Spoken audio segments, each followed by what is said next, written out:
I thought I was going to be late. That's right. G'day, g'day. Got somebody there. How you going? Make sure you tell me if you can hear me okay. Otherwise I might have to muck around with some stuff.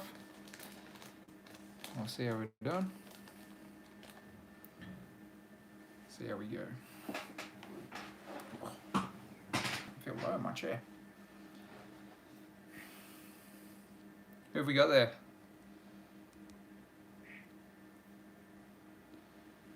We'll see how we go. Wait for a few people to jump on here. I've decided to have a beer and just hang out in the herb room, which is pretty cool.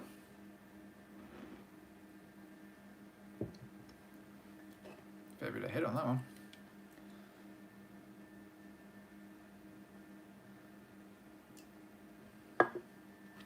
Also defrosting some pinky rats because the brown tree snakes were out earlier. I don't know if they still are. One of them is. But yeah, I might give them a feed.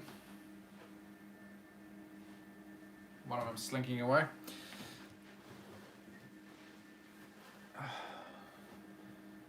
My camera in the room keeps telling me that I've got movement in here. Hey Coop, how you doing? Thank you, mate. Big one for me. Done pretty well this last year or so. It's been pretty wicked. Hope I left some feeding times in here. But yeah, it's the move's going well. I've got most of my stuff here now. I just need to bring in the frill neck, the Kimbo, the old pair of Gillens, the blue tongue, the Cunninghams, and some snakes. But considering the amount of stuff that I've got and the amount of stuff that I've moved, I've done pretty damn good. Also pulled a clutch of slugs from the Boyd's Forest Dragons this morning. A little bit disappointed that they weren't fertile, but you know, so it goes with first time mums. They're doing really well. I'll show you guys them a little bit later when we've got a few more people tuned in. Where's all the comments?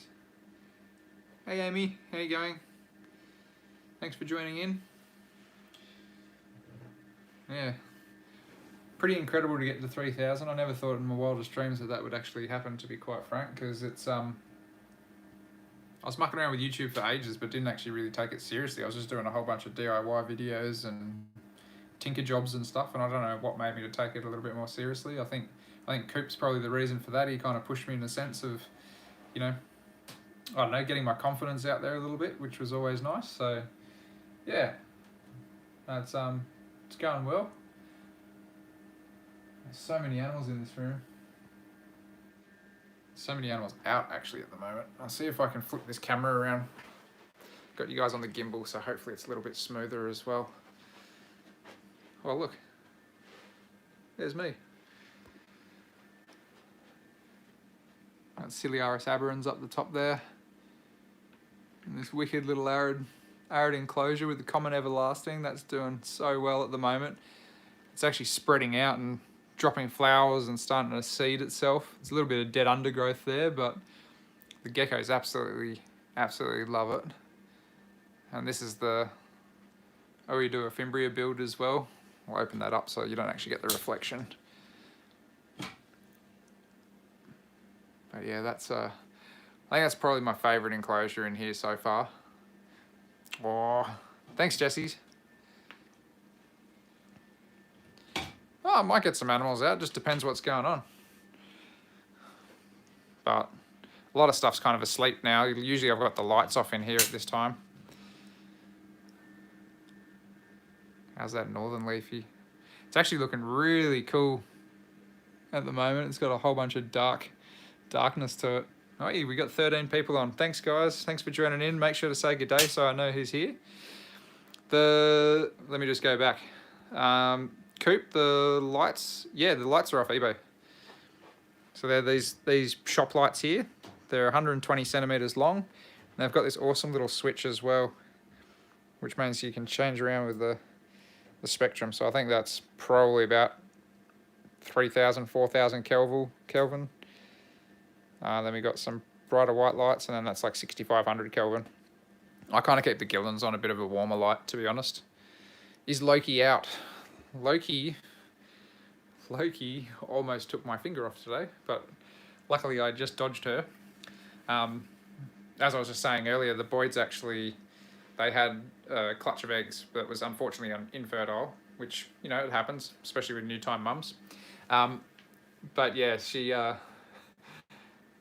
Loki got the snack of the excess infertile Boyd's eggs, and yeah, she was pretty excited about it, and she almost grabbed me at one point, which is a little bit scary, but the Boyds are doing good. I'll show you these guys here. So there's the female up there. Still looking a little bit chunky, but there's no eggs in her. She's flattened right out. And the male's just up the top there. I'll see if I can get you guys in close to the girl.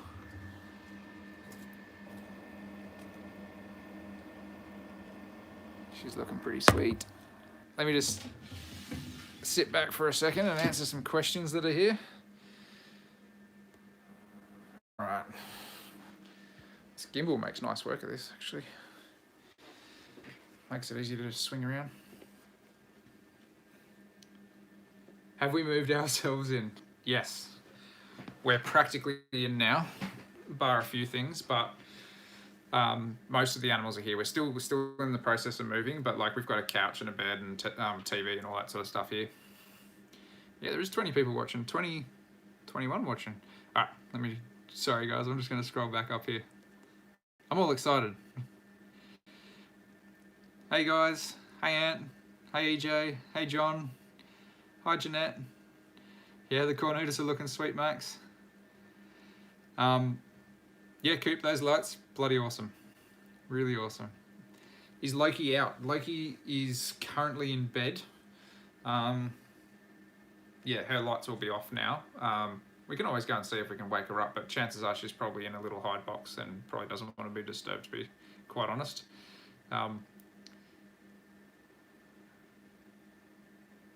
Thank you. Yes, it is looking great in here.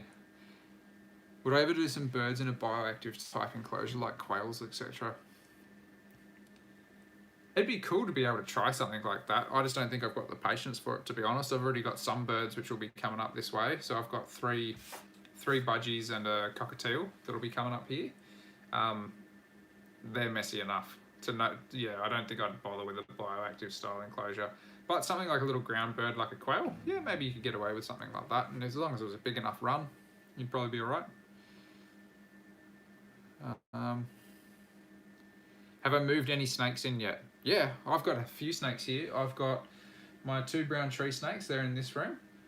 I've got my green tree pythons, my diamond pythons, the olive python, and Car the jungle python. They're all up here now. So the majority of the snakes are here, like probably the bigger half. And then to go, I've got my stimmy, my children's, and my waters. And I think I've configured the room in a way that I should be able to keep the water pythons and stuff as well, which I thought I might have had to get rid of, but I think I might be able to keep them at least for another couple of years until they potentially outgrow the tubs that they're in, but we'll see how we go. I'm not racing to grow those things too quick anyway, so they're already angry little buggers. Yeah. No, I don't have a pygmy python. I've only got a stimmy and children's. I haven't even owned a pygmy, and I've never owned spotted pythons either. Can we see some? It's a message retracted. The hopping mice are really cool. I actually just tried to tidy up their enclosure. They are super destructive though. I'll give them that. They honestly tore the hell out of that enclosure super quick. So I'll give you a little quick overview of that one. Almost knocked my beer over. So the lights are off on it, but they tore all the grass, ate all the grass. The logs are pretty much destroyed, like the big branches up here. They've been going up, snapping the little bits off. Hey buddy, how you doing? How you doing? But yeah, they're super destructive. I love them though. And they all bound around when they get all excited, but in particular when the lights are off, they just go absolutely mental in here. Hey, mate. But a couple of them actually let me pat them, which is pretty cool. So that's always exciting to be able to interact with these guys. And I did catch one of them the other day actually eating a cricket, which was pretty cool. You guys have already put sand in your water bowl. I think that's something that I'm going to probably change out, as I probably will use a hopper in this. I thought I was going to see if I could get away with it. Oh, there's another one. But I probably won't be able to. So anyway, you know, you live and you learn. You guys are looking pretty good. One of them's a little bit over-groomed, but that's all right. No, I'm looking pretty chunky. But yeah, there's like they've made like a little den underneath down here, and they've got like a little hollow that they go up and around, and they get in underneath that big hollow log as well. But the other morning, I came in here pretty early, and I think I saw all 5 out, and there must have been 1 still hiding somewhere. So I do have 6 mice in here, which is probably the maximum that I'd ever keep in this enclosure, to be honest. If I got a bit of a bigger enclosure, then I'd probably keep some more. But I don't want to overcrowd it. Make sure I lock that up. Yeah. Back to some questions. 26 people on. Hey everyone, make sure to say good day. I want to know who's listening, or watching rather. I keep getting these annoying notifications to say that my security camera's got somebody in here. Hey Kai, how you going? Oh, look at this. I got to jump. Hey Darcy, how you doing? All right, I'm going to scroll back up. Any dream reptiles? I got lots of dream reptiles.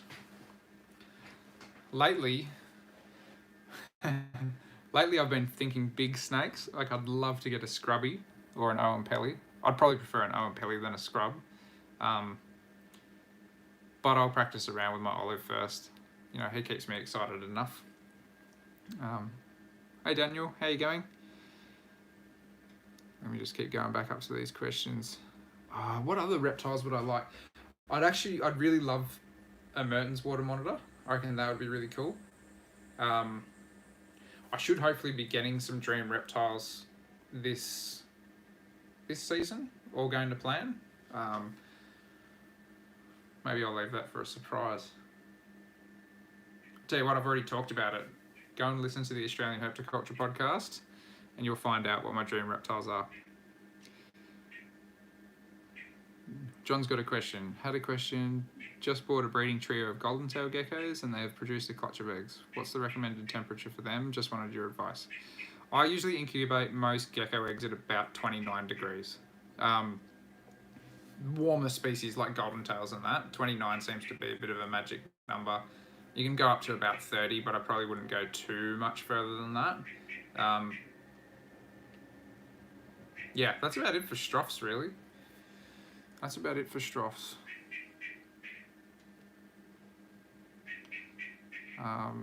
If it was a cooler climate species, you could probably just do them on a shelf. And Kieran's got a question here. Wardle's reptiles. That bloody frog will drive me mental. How's the move going, mate? Sorry, just joined in. You've probably already answered that. No, the move's going good. We're getting a lot of headway now, so I'm really excited because it's probably I'd say within the next 2 weeks we're going to be here full time, sort of thing. So there's a couple more things that I have to move. I have to move my snakes and a few other enclosures and stuff, but most of that's going to get done this weekend. Hey, Fredo, come on.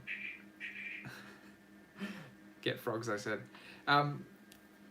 The snake rack that I've got, though, I'm actually going to rebuild it, and I'm going to film that too, because I'm going to build it a little bit differently to what most... it's an old school technique, but it's something you don't see a hell of a lot of anymore, and it's a really simple technique of how to build a snake rack. So I'm going to film that. How many gillons do I have? Too many. And I'll see if I can show you some. We'll see how we go. What else we got up here? Yeah, the hopping mice are mental. I love them. Super destructive though. I want to go for a bushwalk tomorrow and actually get them some new foraging materials, because I think I'm going to just have to do that on a weekly basis essentially, because they're so destructive. Yeah, Vanessa, I mean, an 8-foot tank would be something awesome to keep them in. I'd definitely do it in something that big. Don't know how you're going to go with the plants though, to be honest. Like they destroyed everything in less than a week, which is okay. I'll come up with some sort of new swanky idea of how to do it. Yeah, exactly, Kieran. More herping.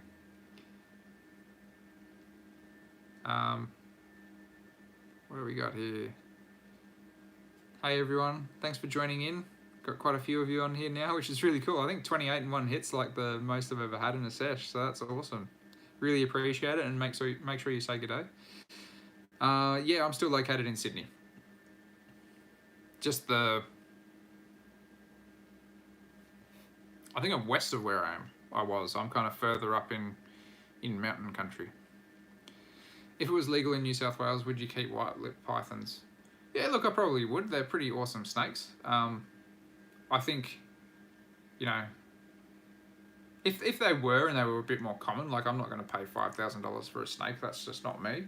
I don't have that kind of money, especially now that I got a mortgage. I think I'd be more likely to spend $5K on a group of monitors versus a python or something like that. I think, you know,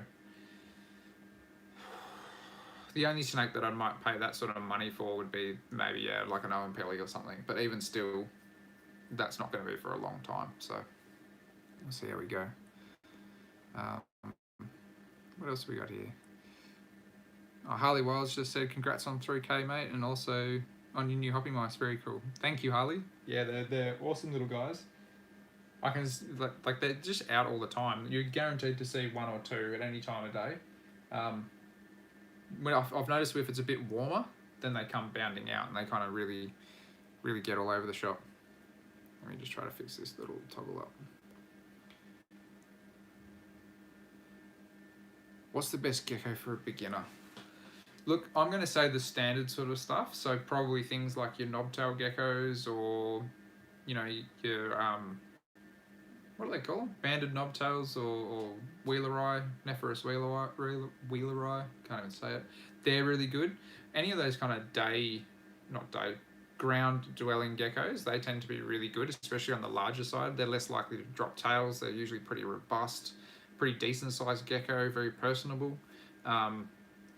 reasonably accessible as well, and yeah, really easy to house. So, you know, you could do anything. I used to keep them in racks and breed them in racks, or you could do really nice naturalistic enclosures for them too, which would be really awesome. That's something that I'm hopefully planning to do down the line with a certain species, but yeah, we'll see how we go. Hopefully my mate Mitch sorts me out with something this season, but we'll see how we go. What do we got here? Sorry, all these, they keep coming in. How many gillons do I have?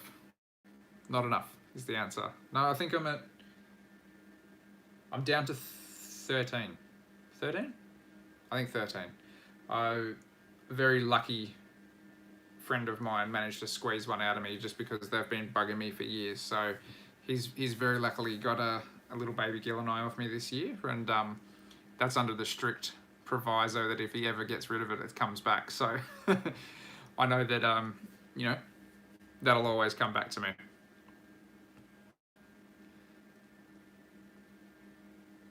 What else we got here? Saw a young water dragon around Hornsby the other day. That's awesome. Yeah, I'm keen to go for a herp. I'm stinging. I'm also stinging to go out like proper bush though. I want to go out to hopefully Western New South Wales this season.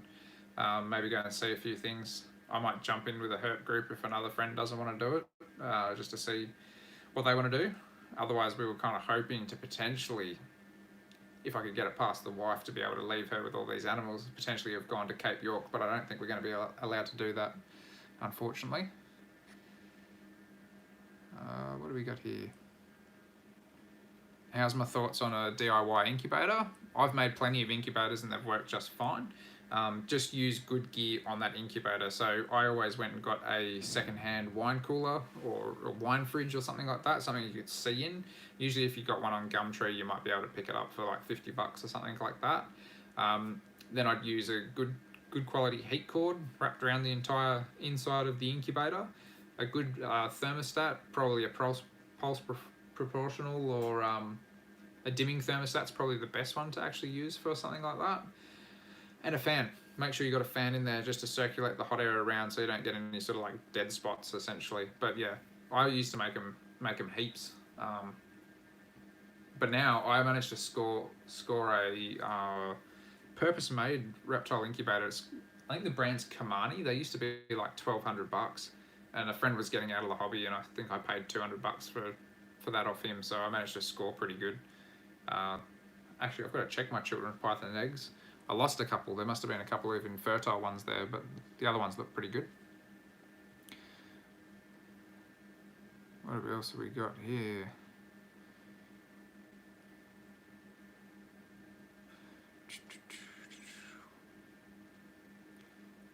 Four copperheads. That's awesome, Jesse. If it's the same Jesse that I think it is, and I'm pretty sure it is, you take some bloody awesome photos, so well done, mate. No, not quite up the Central Coast. Pretty much the only reason that we didn't move up to the Central Coast was just because we still work in Sydney, so just travelling back and forth, and I've got a really shoddy shoulder, so, you know, the amount of time driving just would have killed me probably, and I probably would have burnt out of it really quick. Although I wish I had kind of moved up there in the sense that I probably would have at least had a house with a backyard and double car garage and all that sort of stuff. But we've got our foot in the door now, and you know, we'll probably be here for a couple of years at the very least. You know, chances are we're probably going to start trying for a kid sometime soon, I guess. Danny's pretty keen, so there might be a little mini me running around helping me feed snakes soon, which would be pretty cool. What do we got here? I'm thinking of doing my first custom foam background for a diamond python. Any tips? My biggest tips, and the thing that makes my life really easy, is use those Bastion foam boards. They're super dense, really easy to coat, and I find that tile pointing works a treat. If you just want something that's just way easier than a lot of the other techniques, or sorry, I shouldn't say way easier, less likely to have a blunder in it, do that. And do yourself a favor, watch a whole bunch of my videos, but also go and watch Cam's custom backgrounds and Coop's reptiles as well, because you know there's a whole bunch of us making these videos now, and you might be able to find out some techniques that you like. And you know, you might not like the way that I make a background, but you might like Coop's, or you might like Cam's or something like that. But essentially we're all using the same products, just doing different sort of shapes and stuff like that. So yeah, make sure to just kind of watch a whole bunch of videos and see what you like.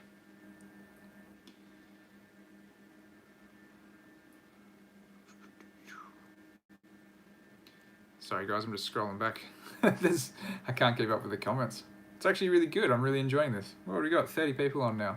That's unreal. Absolutely stoked. I've noticed that with my diamond, comes out of the warm nights, but she stays in a heated hide during the cooler nights. Yeah, diamonds are really renowned for that's for sure. What would you recommend a leaf-tailed gecko as a first gecko?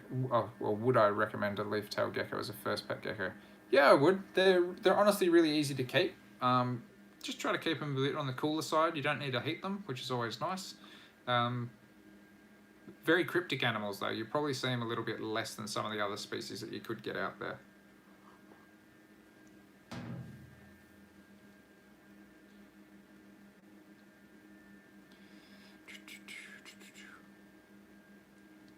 What frogs do I keep?